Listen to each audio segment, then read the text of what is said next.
No menosprecies, hijo mío, el castigo de Jehová, ni te fatigues de su corrección, porque Jehová al que ama castiga, como el Padre al Hijo a quien quiere. Esas son las palabras de Proverbios, capítulo 3, versículos 11 al 12.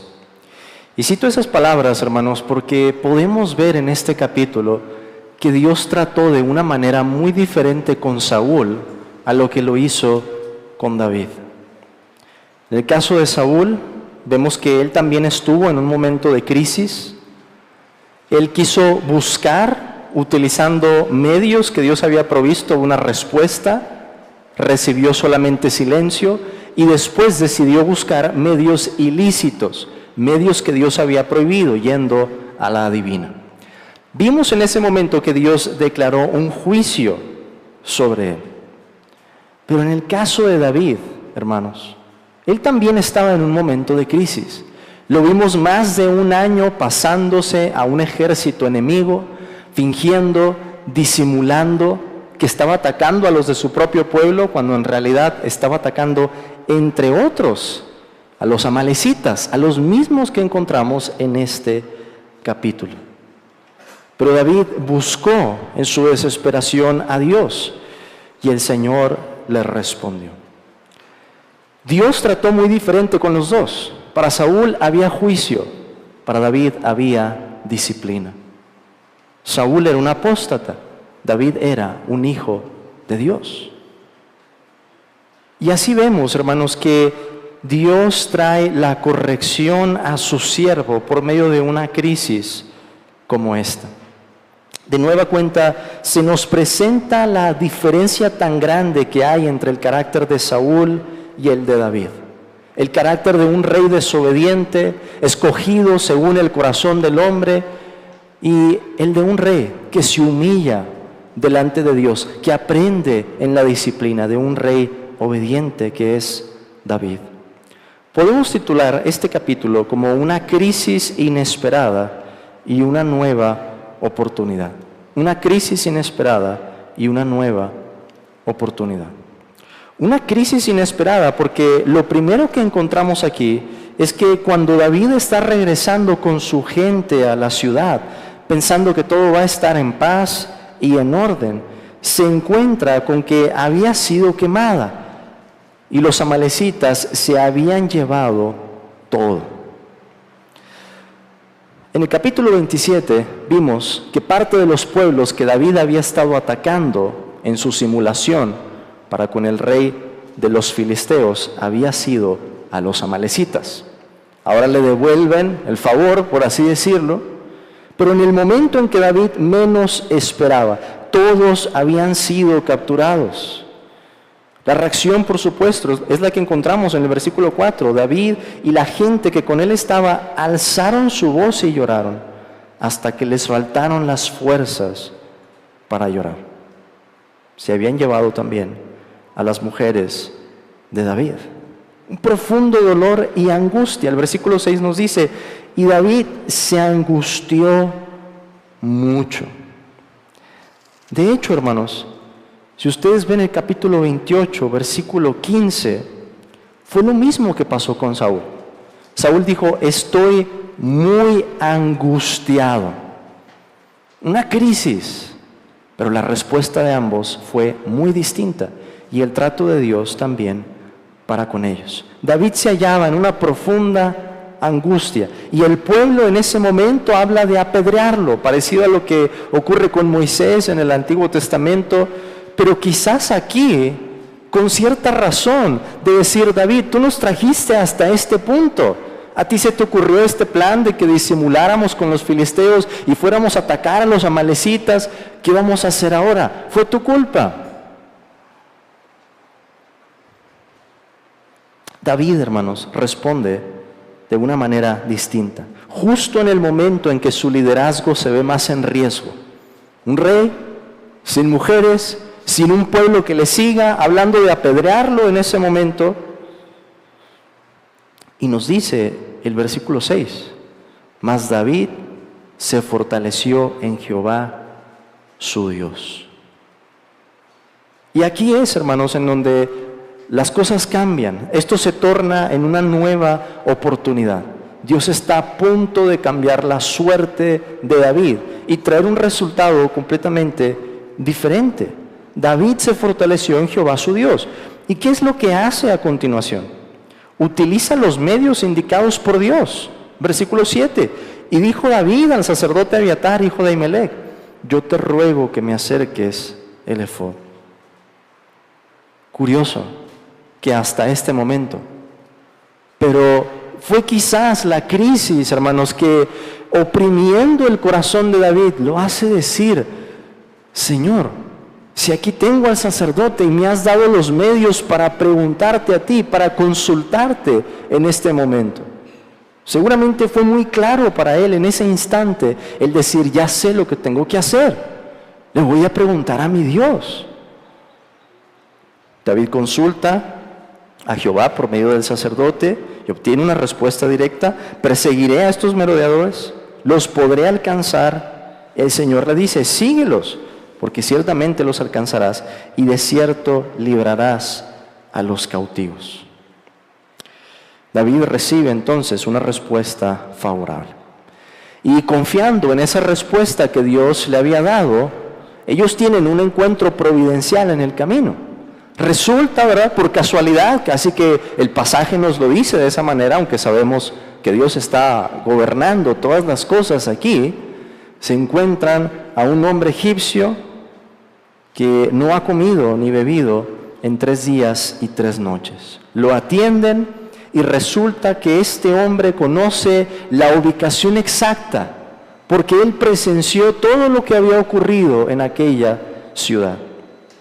Le juran que van a salvarle la vida, que no lo van a entregar y que no lo van a matar, y este hombre les revela la ubicación de los amalecitas.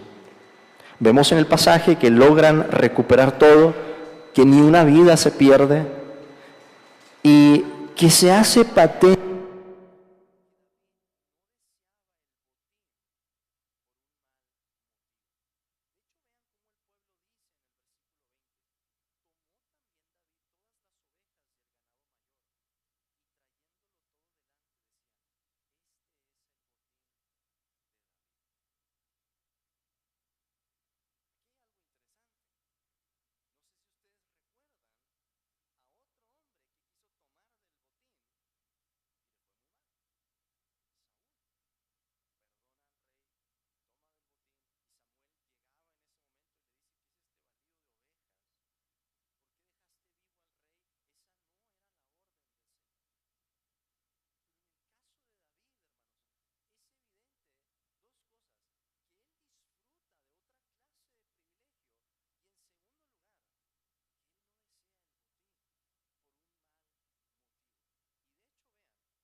Pero, ¿cuál es la diferencia?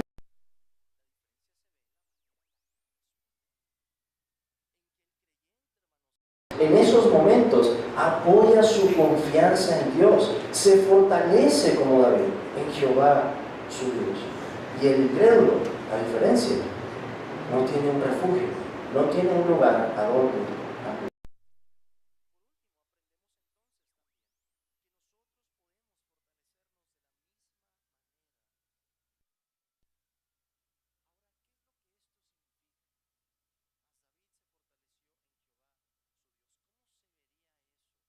En nuestra vida, en la práctica. Por un lado, hermanos, se ve de esta manera.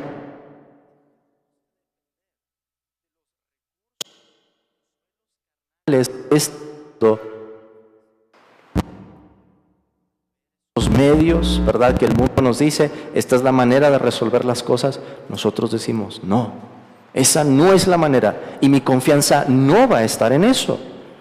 Pero por otro lado, fortalecernos en Jehová nuestro Dios significa que ponemos toda nuestra esperanza, toda nuestra confianza en Dios, deseando actuar. No se trata solo de quedarnos quietos, deseando actuar, por más difícil que sea, según su voluntad revelada. Y en ese sentido, al poner nuestra confianza en Dios, lo que decimos inmediatamente es, Señor, dime lo que tú mandas, y eso va a ser lo que yo voy a hacer.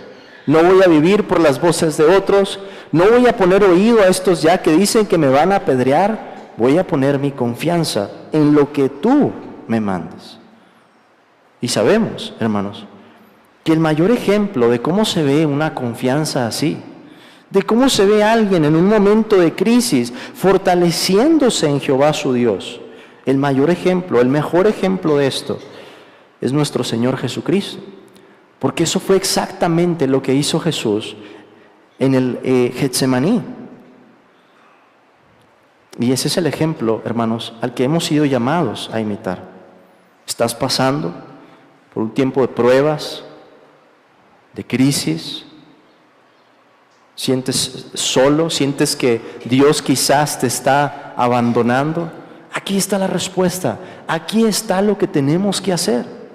Fortalecernos no en el mundo, no en nuestros propios recursos, no en el brazo de la carne, sino en Jehová nuestro Dios. Con esa confianza, hermanos, de que como hijos seremos recibidos por Él. Y si es necesaria la corrección, nuestro Padre Celestial la llevará a cabo. Amén.